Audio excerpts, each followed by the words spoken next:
So today has been a very special day. I've got my Commodore Maxi, that's Commodore 64 Maxi. So in this video, it's obviously going to be an unboxing video, and it's a couple of years old now, the C64 Maxi, or rather the C64 microcomputer Maxi.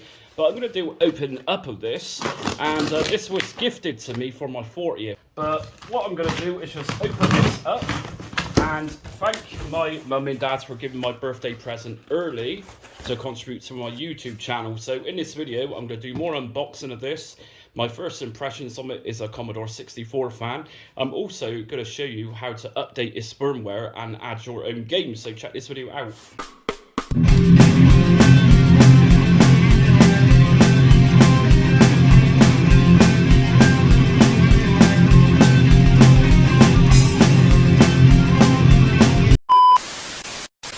So this is it. This is a C64 Maxi version. So for those in the know, this is an upgrade from the original THEC64 Mini.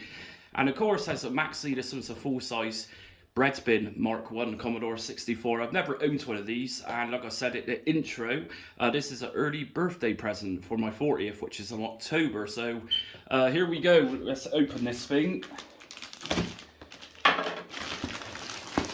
And for those who know about Commodore 64 packaging, you also notice that this is pretty much the same size, just a slight bit bigger than the original bread bin box packaging for the Mark 1 bread bin model. So before I open this, let's take a look what's inside. So we've obviously got the Commodore 64 itself. I'm going to say Commodore 64. They couldn't use that name because of trademarking, but we got the C64 badge just here, which I believe is actually just a sticker. We got the power button, and we've got 64 classic retro games. So you've got all your familiars in there: Impossible Mission, Paradroid, Boulder Dash, and there's lots of other features, and we can also run big 20 games on this one too. So yeah, let's open this up and see what's actually included. So a couple of stickers here, just to say it's sealed in. You can buy this direct from Retro Games, who has also done the Commodore Amiga Mini. And here we go. So once opened up, we got a nice bit of plastic coating on this just to protect the C64. And if I take this out first, I'm just intrigued how heavy this thing is going to be. So surprisingly, this one's quite weighty, probably almost as weighty as the original bread bin model. And if you listen to this, so mechanical keyboard, but the keys itself hasn't quite got that bounce, that spring sounds like the original did. But the space bar on here does. Not bad. So if we look around the side, we've got 3 USB ports, and we've also got a power button here. And on the back, we've got a power in, and we got an HDMI connection, and we got another USB port. And that's it. So we've also got where on the original bread bin, the Commodore 64 sticker seal would have been. This one's actually been replaced with the Retro Game seal. So let's see what else is in the box.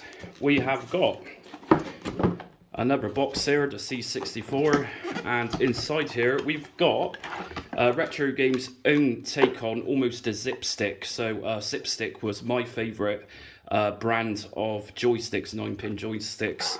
So a lot of people moan about the C64 joysticks, but when I had a Mini, I was quite impressed. I thought it was really good quality made.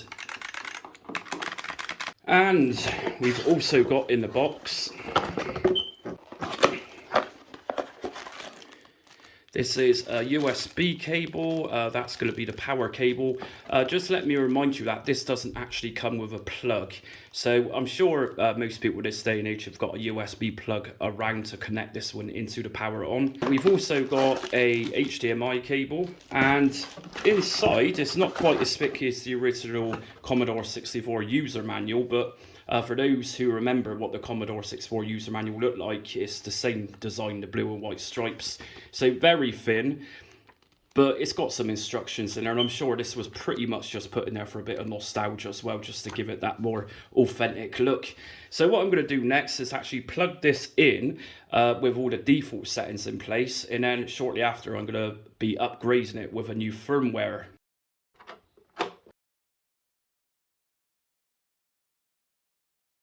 So here we go then, I'll just boot this up. We got a nice little THEC64 logo, as you can see. And first things first, we need to select language.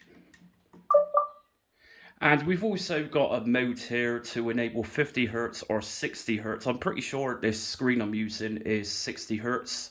So here we go. So we're going to select this one. And now we're into the boot mode. So whatever we want to do here, we can select. So if we go to Carousel, that's going to be the option to scroll through the 64 games it comes with. Or if we go into classic mode, I'd imagine this is where we're going to be able to program things. So I'm going to just check out classic mode.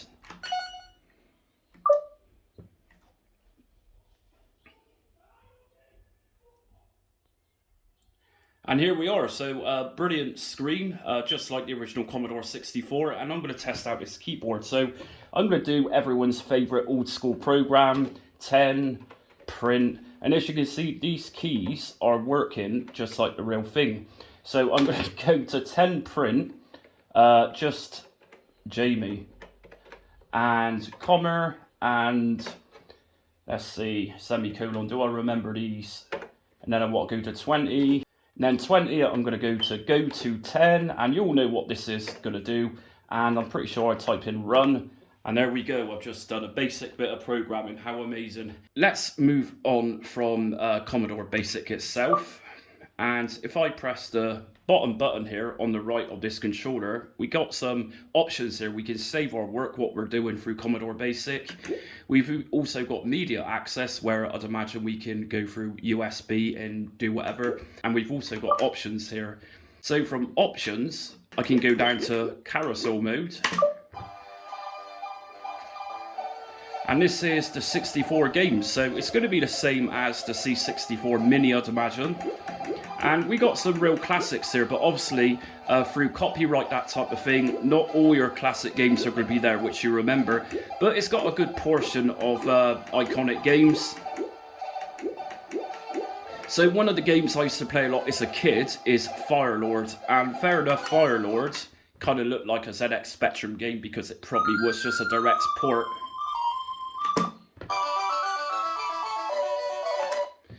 And I actually originally had this one on a Commodore format cover tape back in the day.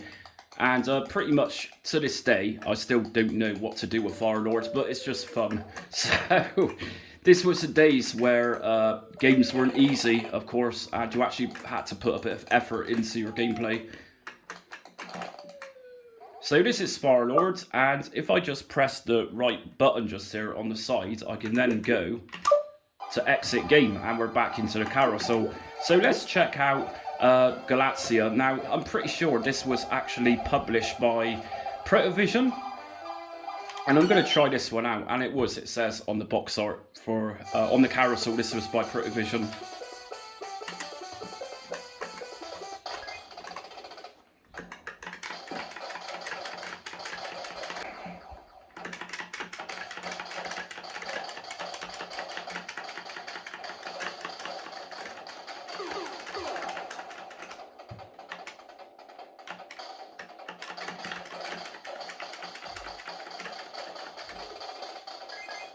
So that's it. So again, to exit out of your games, you're just going to press the bottom right button just here, and then just scroll over to exit game. We've also got virtual keyboards here if you press this button. And if I action button on that, if you come across games where you're going to need some virtual keyboard input, then here is how you do it.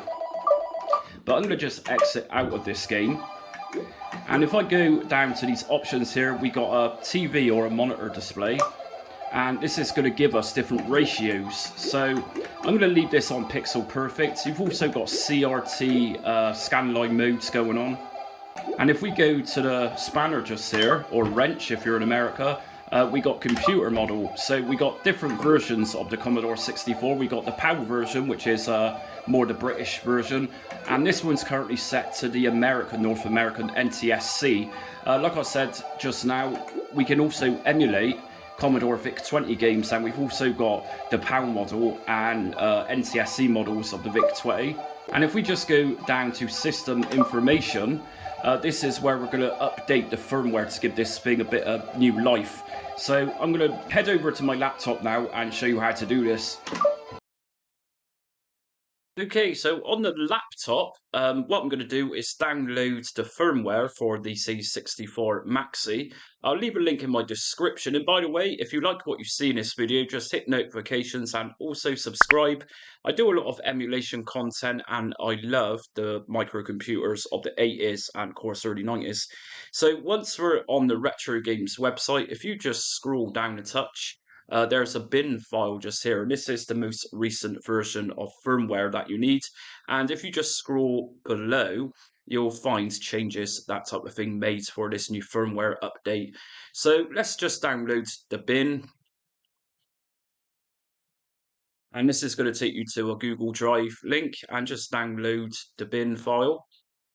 So that's actually been downloaded now, that's good. And whilst we're here, let's just have a quick look at the highlights of this latest firmware version. So it's currently on 1.6.1. We got Commodore 1351 mouse support for the C64. We can add up to 4 joysticks, add support for the mouse. Also for the gamepads. Now, the mouse and the gamepad are actually Amiga hardware rather peripherals, which I believe you can now add these onto the C64 Maxi. And we've also got a new game included. This is a fairly modern, I suppose, homebrew game, which is Space Lords. So let's actually look at putting this .bin file onto USB stick.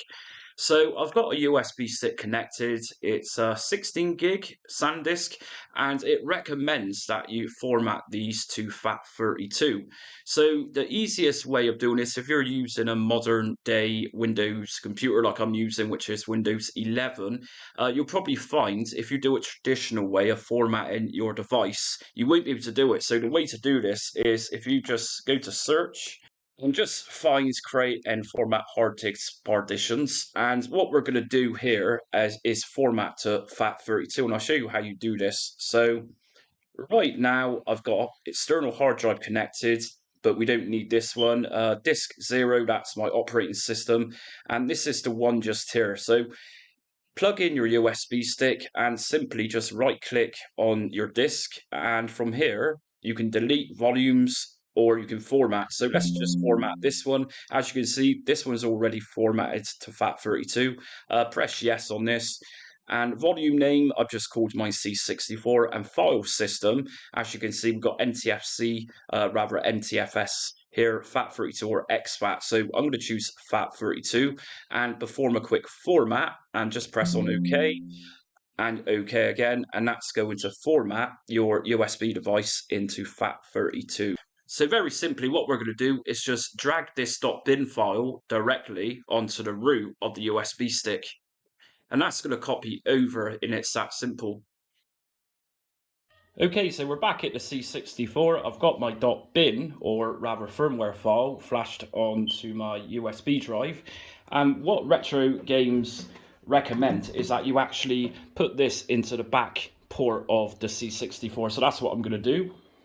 And what I'm going to do next, just power on the C64, and little red light pops on just to indicate we've got power.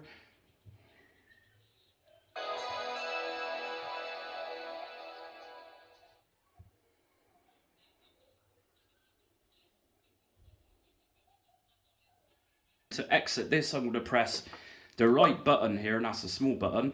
And what I'm going to do is just go to options, and from here I'm going to go to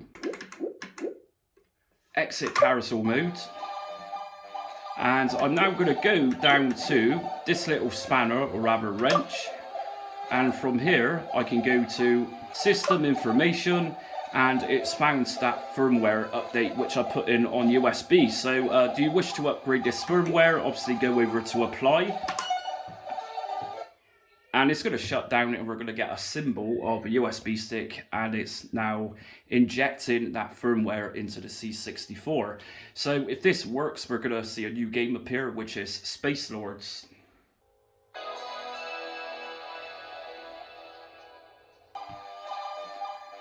So under the carousel somewhere, we should find Space Lords, and once we can find that, we'll know this has been updated.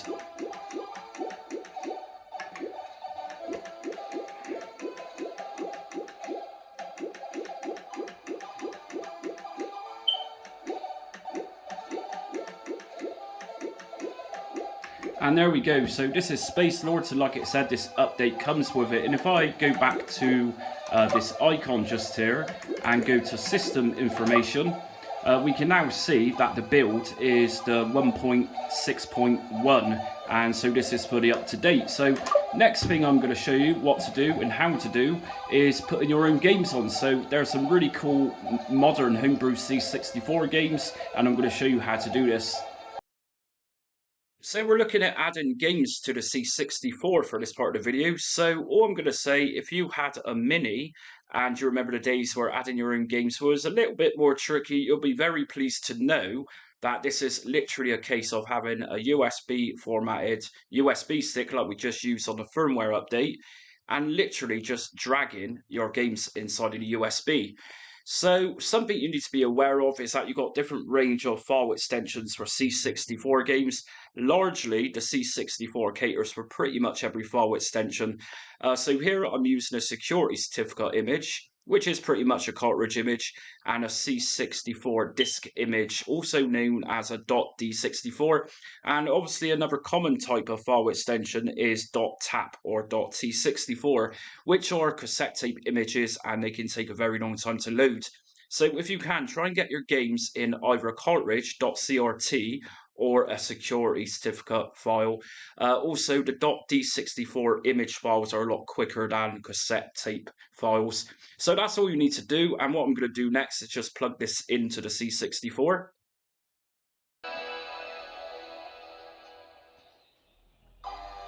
Okay, so to load up your games that you just transferred onto USB stick, obviously put your USB stick into the back of the C64 and just scroll down to your USB stick, and here's the games which I just transferred. So we've got Pig Quest, which is an awesome new Pretivision game, and we've also got Newsstand, which hasn't been published I don't think yet, but it's still a fairly new C64 game. So just enter these by pressing action button or fire button on your joystick, and this is going to take you straight in.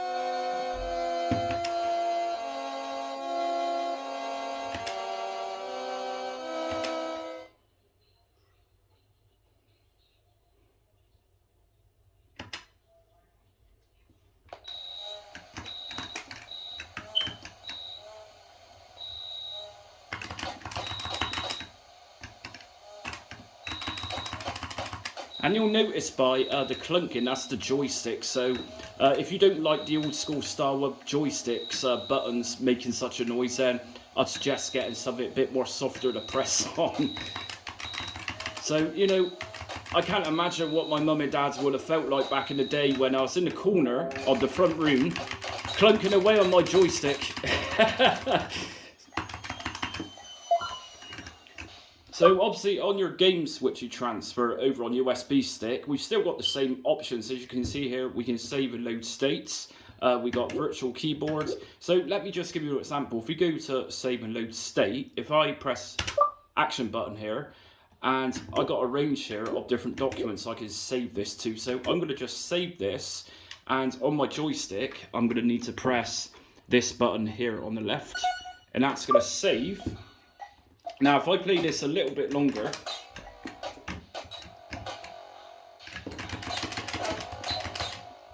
and go back to that menu, if I go back to save load state, my save is just here. And let's load that back up by pressing the second button in from the right. And there we go. We're back to the part where we've saved it from, which is pretty cool. So let's exit game and check out Newsstand. So you can get this one on itch.io, and Pig Quest is available on Pretivision.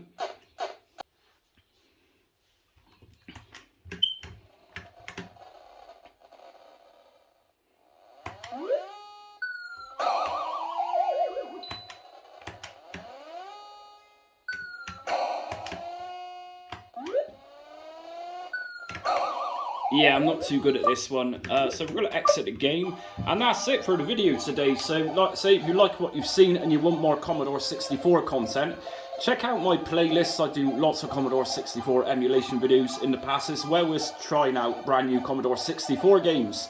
So join me on social media. I'm on Facebook, Instagram, Twitter and TikTok. But until next time, stay retro.